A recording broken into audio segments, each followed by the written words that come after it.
Oho, TV! Poor Wife's Magical Firewood. It is a remote village. Ramna and Sukanya are a couple living in a small mud house in that village. They have a 10-year-old daughter, Matri. Ramna cuts firewood in the forest next to the village, puts it on the old bicycle, and sells it in the town. With the money he earns, he supports his family and sends his daughter, Matri, to a government school. As long as there is no financial problem, they spend their days happily. One day, while returning home after selling firewood, Ramna gets hit by an uncontrolled car and is thrown away and falls on the road. His legs are badly injured and he is unable to walk. It's almost 7 in the night. Sukanya is tensed, standing at the doorstep and looking at the way her husband is coming, who went on a bicycle in the morning to sell firewood, has not come home yet. Matthew is studying calmly. Sukanya couldn't stop herself and held a lamp. Look, dear, I will go to our village bus stand and ask about your father. You close the door and don't get afraid. Keep studying, okay? Okay, Mom. Be careful. I will be brave. I will open the door only if you come and call, okay? Okay, dear. Seeing that, Sukanya came out holding a lamp. Meanwhile, Chandra comes with her husband Ramna, who has his leg bandaged. Chandra goes around the towns and sells vegetables. Sukanya gets worried, comes to his feet. Brother Chandra, what happened to my husband? What are these cuts for leg? He had an accident and is lying on the road unable to walk. I took him to the government hospital and got treatment. He won't be able to walk now, sister. It takes a year. Only if you use medicine as the doctor said. Hearing that, Sukanya gets sad and sheds tears, taking Ramna from the Chandra. I will give you the money tomorrow morning, Okay, sister. Chandra says and leaves. Sukanya brings Ramna into the house and makes him lie on the bed. Madri sits by the bed and cries, seeing that her father had an accident and his legs stopped working. The days are spent in that house with the sorrow and sadness. Sukanya has been pushing with available goods for some time, seeing the empty boxes, shedding tears. Now we need money to buy goods. The man who earns that money loses his legs and shudders. I have no other option.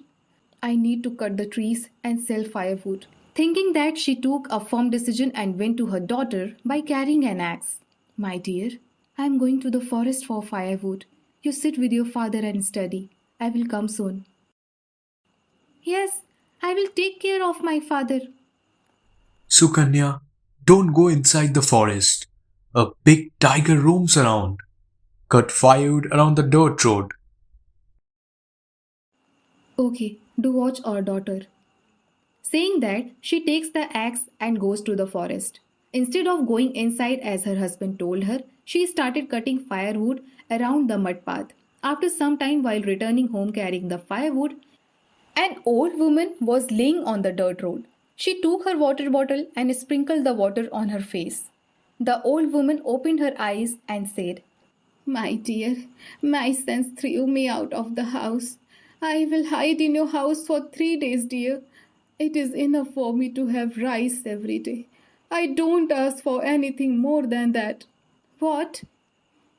If you can't, I have no choice but get eaten by a big tiger in the forest.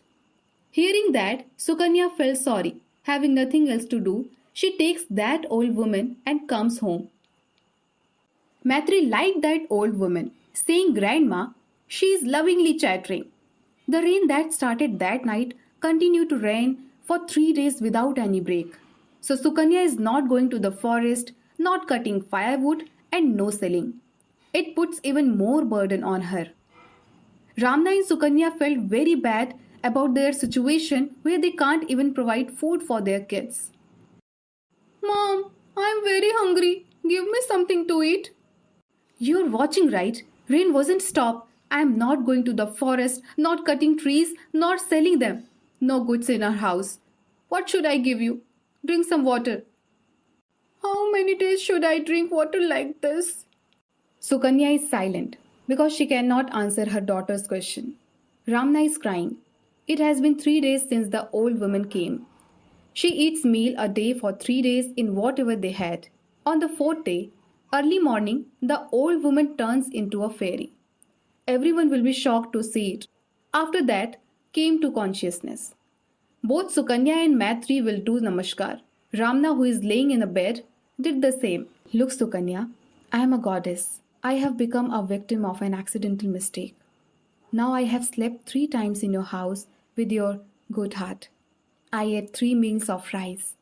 You even hid it for me when you didn't have it and put rice on the third night. That's why I was freed from the curse. I am very happy for you, mother. Now you can go to your heaven. Yes, Sukanya, it is because of you that I was lucky enough to go back to heaven. So I am giving you a boon. It will feed you for the rest of your life. Give everything. It helps when in danger. I am overwhelmed, mother. As soon as she says that, glowing firewood appears, giving them to Sukanya. I understand that these are your livelihood. These will burn if placed in the oven. They give the required firewood to sell. Be careful not to get greedy.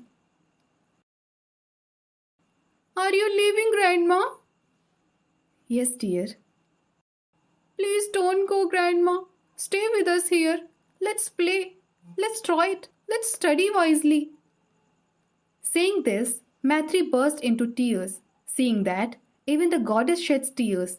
After a while, our Maitri is a very good girl. She will listen to her grandmother. Whenever you want to play with me or talk to me, just think about me. I will come to you. Will you come for sure? I will come, dear. Thank you very much, dear, for taking good care of me these 3 days. Whenever you need any help, think about me. I will come. Will you really come, Grandma? I will come for you, my sweetheart. Your words are very sweet. I will come to hear those words and to chat with you, dear. Oh my God, we will feel so sad if you go. Sukanya, for me too. These bonds are very strong. That's why everyone gets together quickly. Can't break up so soon. When Devkanya says that, Sukanya and Maitri cries a lot. The goddess also cries, says goodbye to everyone and flies away from there into the sky. From that day onwards, Sukanya's family lived happily by using firewood, cooking, and selling firewood.